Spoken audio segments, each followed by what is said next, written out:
Nós aí. Bom, o Acriano mandou aqui... O livro, sim? A gente falou do livro. Ele mandou 300 Sparks. Fala, Super Nani. Você fez parte da minha infância e adorava acompanhar o programa. Poderia falar mais do episódio da mulher gostosa e pelada?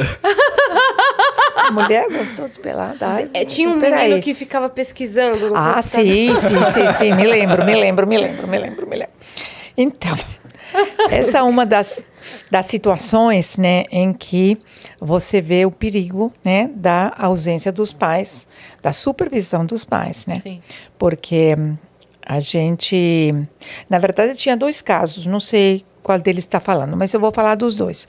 Tinha um caso de um casal com um menino de uns 11 anos, mais ou menos, e os pais totalmente ausentes desse menino. E a gente observando nesse período de observação, né, que eu vou passeando pela casa tudo, vou observando e tudo, a gente descobriu... Você era livre para transitar nesse primeiro momento? Sim. Você chegava e ficava o tempo que você quisesse? Exato. Não, eu tinha um período de observação, né, não ficava o tempo que eu queria.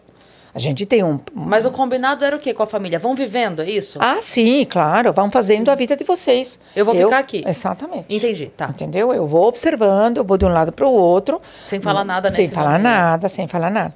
Mas aí, no que eu fui observando, aí o menino ficava no computador, porta aberta do quarto dele, sem problema, uma irmãzinha pequenininha, e a mãe circulando por aí. Mas aí, de repente, eu fui observando e eu vi que esse menino... Primeiro eu ouvi umas músicas funk, sabe? Com umas letras horríveis, sabe? Aí eu fiquei assim, né? Eu, inclusive, mostrei não, a câmera que estava junto comigo estava gravando tudo isso. E aí, continuo observando e o menino assistia filme pornográfico. Mas assim, ele não se escondia. A porta do quarto estava aberta, a mãe circulando por aí, mas a mãe não estava nem aí com o menino estava fazendo. E aí eu observei tudo isso. Aí depois, no momento que eu fui confrontar os pais, né, eu falei para eles não tinham a menor ideia do que estava acontecendo. Nunca tinham nem reparado? Nunca tinham reparado. Nossa, morreram de vergonha. Ficaram assim arrasados, os 2. Aí eles foram, confrontaram o menino e tudo. Então esse foi um caso. Sim. O outro... Aí eles colocaram limites, aí a própria produção, ele como é que fala? Apagou nesses filmes, não, apagou não, ele coloca um cadeado, né, para eles não assistirem, enfim. O controle, que é a supervisão, né, porque não tinha nem idade para ver.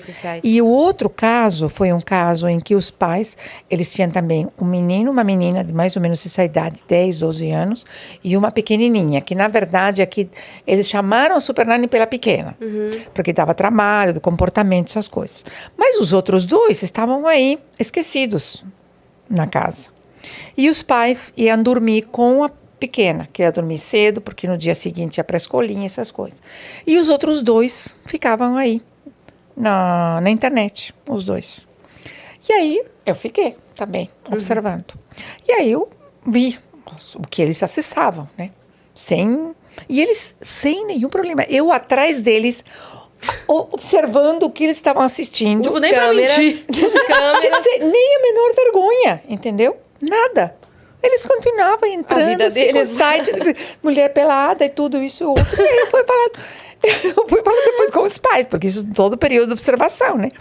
Falei, gente, é um perigo que vocês estão fazendo. Sim. Vocês não sabem que essas crianças estão... Eles foi exibido, né? Eles não têm nem a consciência de que é errado, porque eles não se preocuparam em esconder. Exatamente, nada, porque ele não se escondia. Nem a outra criança, entendeu? Sim. Então, o problema não é você proibir. Sim. É que é uma coisa que não faz bem, porque não tem idade para absorver isso aí, para administrar isso aí, entendeu? Eu falava... E eu estou falando disso de vários anos atrás, né? Sim, porque claro, imagina. Hoje, com certeza, hoje tem muito completamente que agora minha filha já está com 21 anos, já está adulta já. Mas não deixa ela ouvir isso, pelo amor de Deus. Mas, mas na época dela, bem, tipo, pré-adolescência, 12, 14 anos, que começa... Já tem um celularzinho, já começa tal, né? E aí eu falava, não põe senha.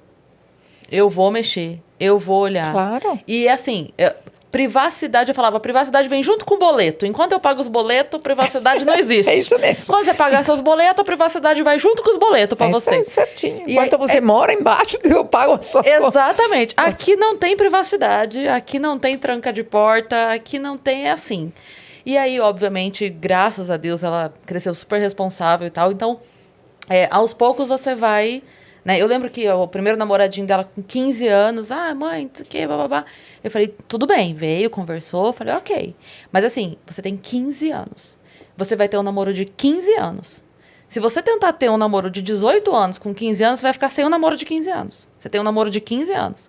Então eu vou te levar ao shopping, vocês vão entrar no cinema, eu vou ficar do lado de fora do cinema, vocês vão sair do cinema, a gente vai comer um McDonald's, a gente vai embora. Tá tudo bem, mas é um namoro de 15 anos. E assim foi. Então acho que foi aos pouquinhos, Claro. sabe? E ela foi também sabendo usar com sabedoria e com responsabilidade esses limites Essa que foram dados, que liberdade foram você tava dando. aumentando. Porque também não adianta fechar tudo, né? Isso mesmo, exatamente. Se você não ensina Agora, também nada, a hora aí que abre a porteira, pelo amor de Deus. Aí que tá aquilo que eu falo. Você tem que saber aquilo que você quer para seu filho. Até onde eu vou deixar ele? E ele tem que saber. Porque você começa com um pouquinho, entendeu? Sim. Você começa com um pouquinho, quando ele é pequenininho. Então, pode ir até aqui. Por quê? Porque Sim. a mamãe sabe que daqui para frente é perigoso para você. Sim. Isso com 4, com 6, com 7, com 15 é a mesma coisa. Sim, Porque você sabe da vida, um monte de coisa que ela com 15 não sabe. sim. Entendeu? Então, mas você, quando que começou? Lá atrás. Lá atrás. Eu sempre, desde criança, eu tive várias vezes essa conversa com a mãe. Eu sempre falava pra ela assim, tudo o que você quiser fazer na sua vida, você fala comigo.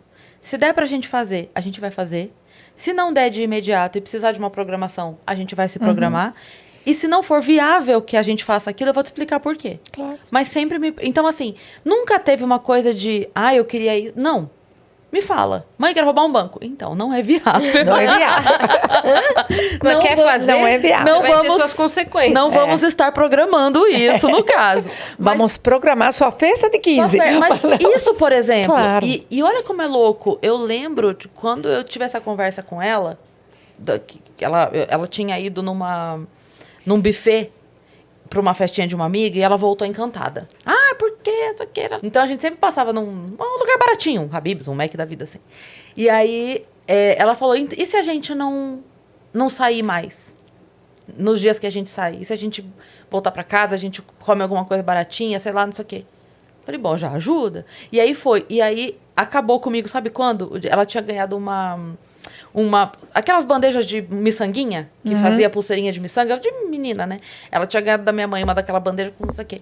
E aí um dia ela chegou pra mim com uma mãe, porque ela não tinha muita noção do valor do dinheiro, quanto valia, mas, né?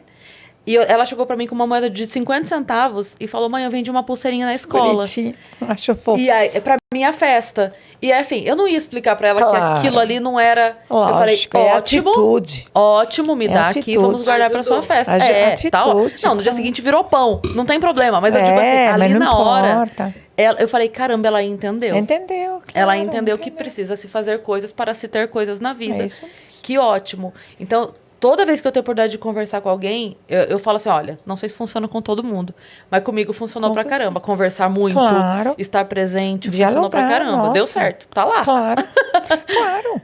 Claro que se você tem, de repente, 3 filhos ou 4 filhos, cada um responde de uma maneira forma, diferente. sim. Aí você tem que ter o jogo de cintura com um com o outro para Sim. você conduzi-lo da melhor maneira possível.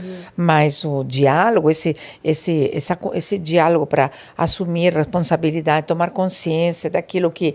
Não do que custam as coisas, mas de que tudo custa alguma Sim. coisa, entendeu? Então, você quer tal coisa? Tudo bem, vamos ver o que a gente pode dar para isso. O que a gente pode abrir mão para você ter aquilo? O que você... Entendeu? Então, é uma coisa que você vai trabalhando isso E ao deixar a longo da criança participar da educação. decisão E é muito importante, deixar né? participar. Fazer ela participar. Sim. Entendeu? Até nas decisões, assim, por exemplo, se isso não for feito, né, na hora da disciplina, por exemplo, ok, você entendeu o quanto é importante você estudar? Sim. Você entendeu que é importante você fazer atividade de casa? Sim. E se você não fizer? Como é que a gente vai... O que a gente vai... Como é que a gente vai resolver? Claro. Então daí no dia que eu não fizer, eu não vou jogar videogame. Pronto. Aí foi um combinado. E Claro. aí não vai ser nenhuma punição, porque a criança já entendeu. Exatamente. Você Já combina entendeu. com Você ela. combinou. Você combina. E a responsabilidade minha e tua E também. sua também. Entendeu? E sua Porque também. aí se eu te deixar sem videogame, não foi porque eu decidi. Não foi porque eu Nós quis. decidimos. Exatamente. Nós entendeu? decidimos. Agora dá trabalho.